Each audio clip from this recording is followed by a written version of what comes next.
do you do the toes to bar like this? But you want to be able to do them like this. And make sure to keep watching as we're gonna break down how to do the toe to bar. So let's jump into this video.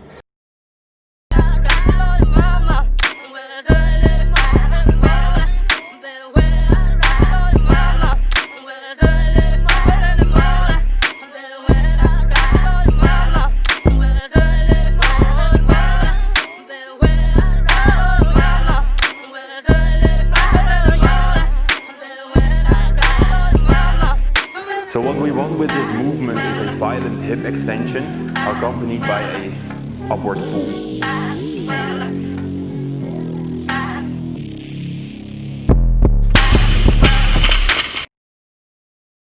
So the first thing we would want to look for is mobility, and especially in the lower extremities inside the posterior chain. So the hamstrings need to be able to lengthen while we get the feet on the bar.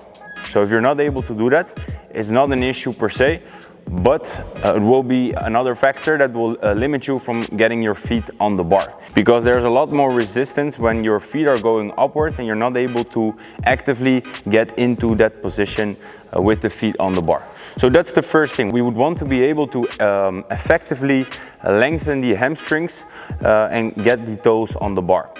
The second thing we would want to look for is when we are on the bar that we're able to properly flex the shoulder in a good and active shoulder position. So if we're not able to do that, we won't get the momentum inside the B-swing when we're getting forward with the chest.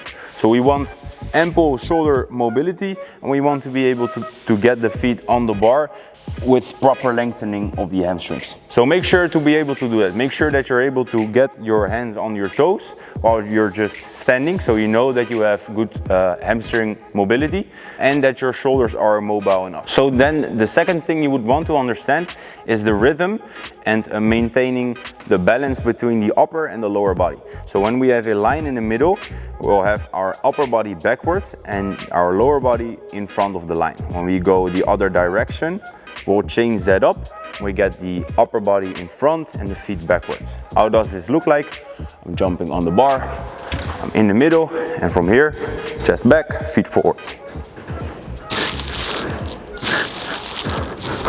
So it's important to maintain balance throughout this movement. So upper body backwards, lower body forward.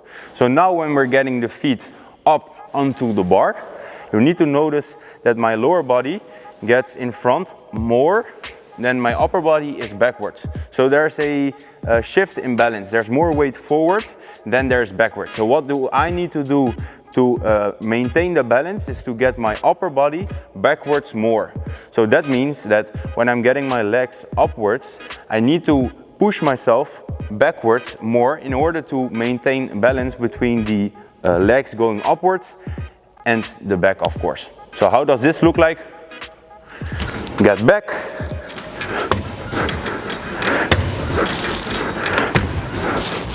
in order to get the feet upwards. So when you understand that you need to get the upper body backwards while getting the lower body upwards, now is the time to understand the rhythm. So the upper body moves backwards, forwards, backwards, forwards. In order to get the toes on the bar, you want to get your feet upwards while the chest is moving backwards. But what you now need to understand is when the feet are on the bar, the rep is not done. The chest is now backwards, but it still wants to move forward back again. And when your chest moves forward and the feet are still on the bar, you will get out of balance because there's more weight in front of the bar than there is back. So you will have a toe to bar that will look like this. Out of rhythm, not able to do another one. So what we want is we get the feet on the bar, and when we get them on the bar, we immediately extend the hips again and get the feet backwards as fast as you can. So we touch the bar, we get the feet back and chest back in front. So you really want to make sure that when the feet are on the bar, that they go down as fast as possible, but especially that they are down before the chest moves forward again. So you touch it and immediately go backwards into another arch movement, so that your chest is in front and the feet are backwards. That's it for this week's movement breakdown. We've discussed the mobility inside the hamstring / the lower extremity regarding the posterior chain. We've discussed shoulder mobility. We've looked at the balance between the upper and the lower body and how to shift that forwards and backwards. And we've looked at the rhythm regarding getting the feet up and back down before the chest goes back in front.